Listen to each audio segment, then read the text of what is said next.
Since the novel coronavirus first appeared in Wuhan, China in late 2019, it has spread across the world. Coronaviruses are a large group of viruses common among many species of animals, including humans. There have only been 2 other coronaviruses that have been known to be deadly. The Middle East Respiratory Syndrome, known as MERS virus, that caused severe respiratory problems, and the CDC estimated that 3 out of 4 of every 10 patients infected with MERS had died.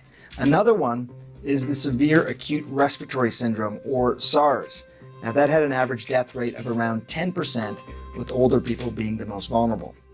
Viruses can spread from human contact with animals. Scientists think MERS, for example, started in camels, and they suspect that SARS started with civet cats. As for human-to-human transmission, often it happens when someone is within 3 feet of the infected person.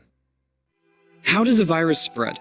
There are plenty of ways. It could be a sneeze, a handshake, or sexual contact, to name a few. Then there's our habits, washing our hands, not touching our face. Even the climate may play a role in determining how far and how fast an infection spreads.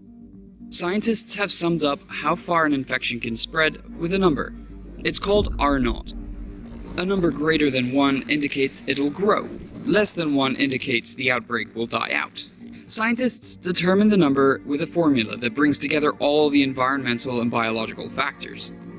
This is how it looks in reality. An infection is introduced to a human, from an animal, let's say. The bigger the R0 number, the more people a virus can infect. So an R0 of 2 means that patient 0 will, on average, infect 2 other people, who in turn can infect another 2 people, and so on. An infection like measles sits higher up the spectrum, with an R0 of between 12 and 18.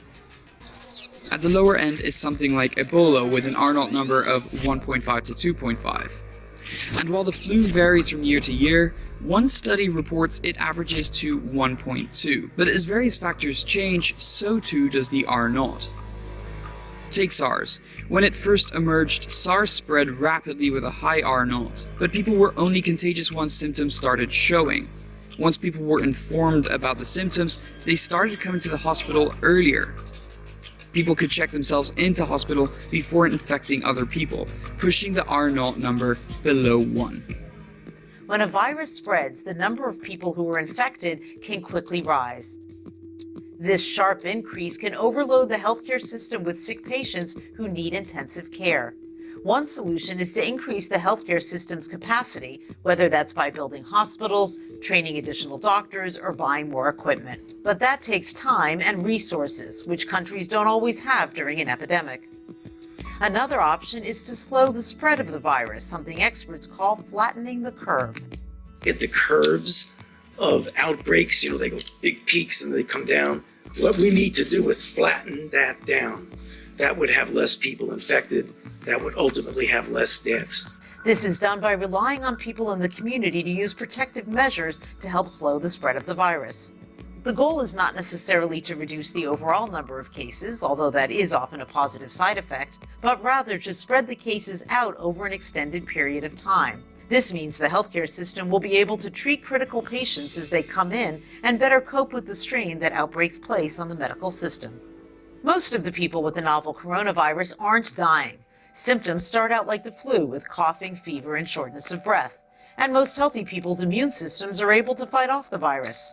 But the disease can be deadly to people who have weakened immune system, like older adults, and those with pre-existing medical conditions like heart disease, diabetes, and lung disease.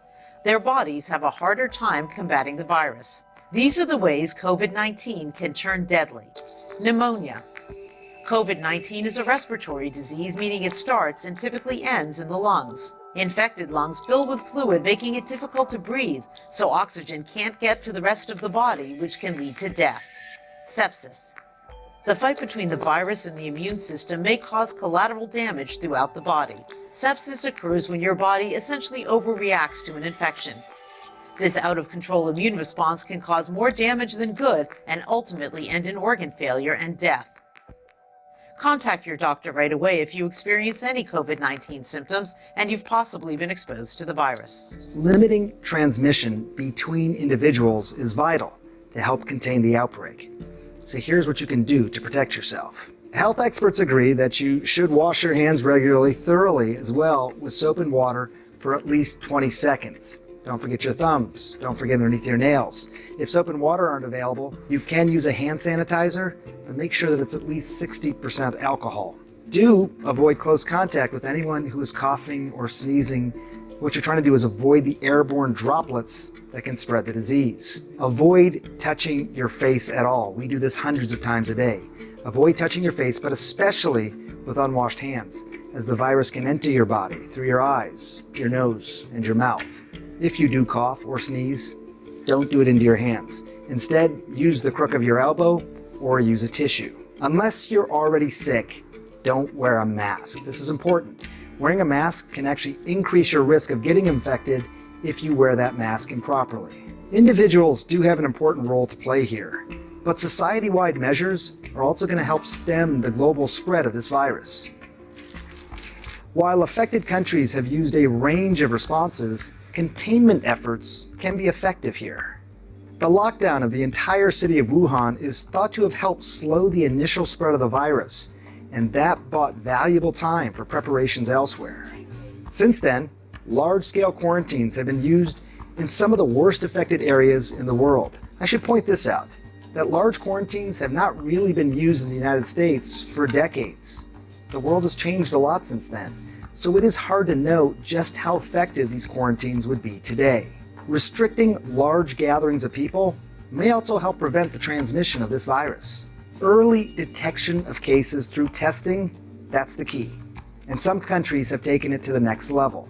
For example, in China, they quickly deployed thermal monitoring technology to record temperatures. And in South Korea, they pioneered further innovations like drive-through testing. From providing emergency resources and investment to building infrastructure at speed, governments around the world now are working to contain and then mitigate this outbreak. And the vast majority of people who contract the virus do recover. So while novel coronavirus and the anxiety about it continue to spread, remember, there are things that can be done to fight back.